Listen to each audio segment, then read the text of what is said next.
Everyone, it's Lucy from My Crazy Craft Life, and I'm here today with the design team post for Scrapping for Less.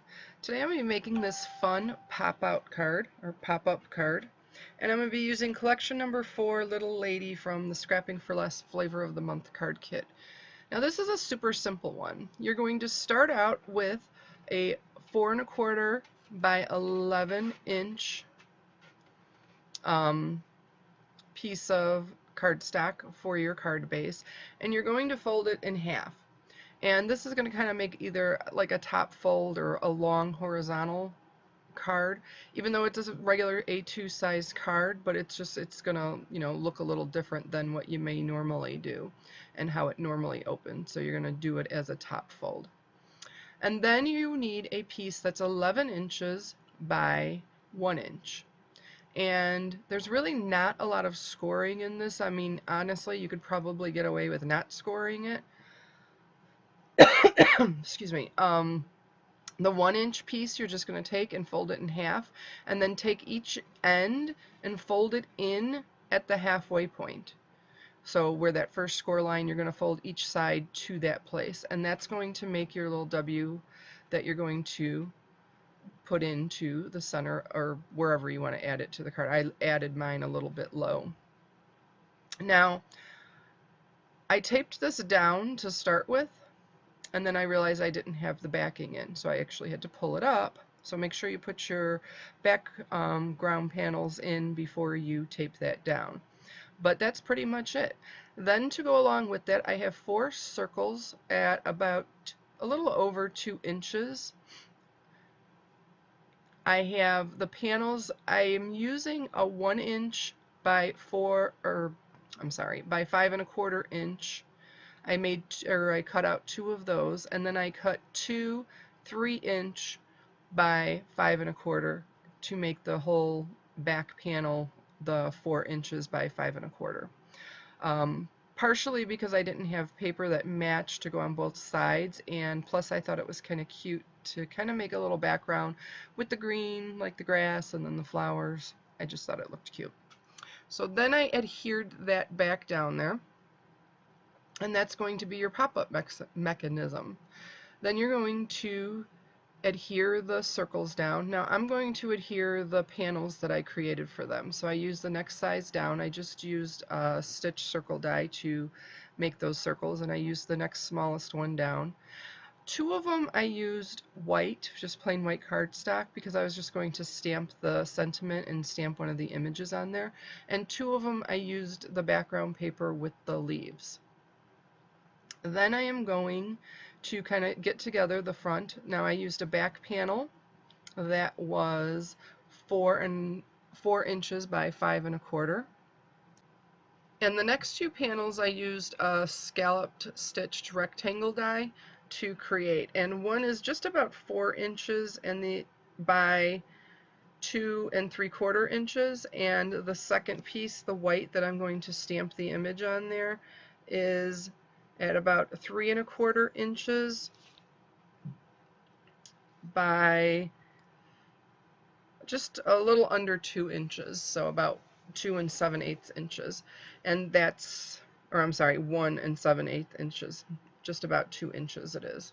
So those are the panels that I use on the front. So I'm going to stamp the image of the ladybug onto that panel, and then here I stamped the sentiment and the image I was going to use on those circle panels that I'm going to add to the pop-up.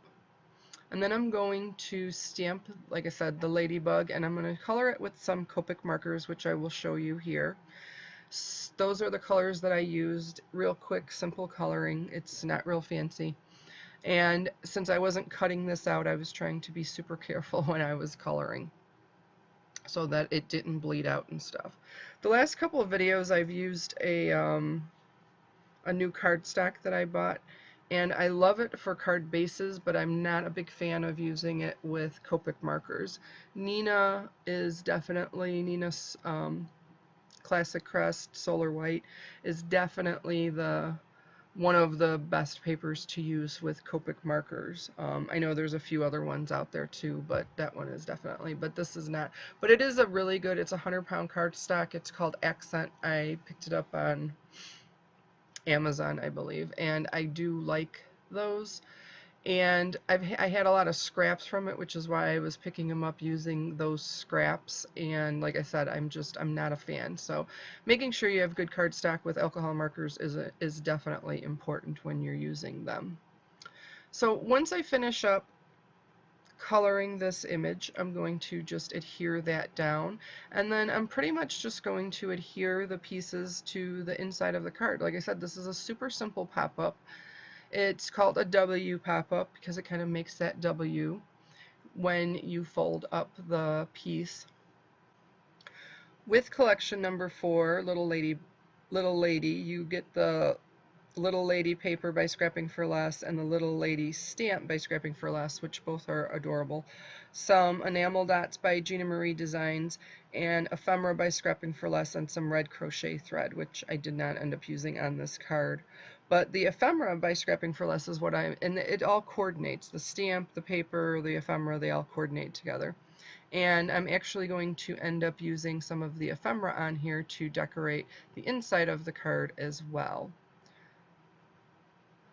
Now, I used the pattern paper in the back for that very back panel of the front of the card, and then I wanted something smaller so that you could see it. Sometimes I hate when I use a back panel and you only leave like a 1/8 of an inch around, and I used a whole sheet of pattern paper. It kind of bugs me, so I wanted to, like I said, make sure that you're really seeing that.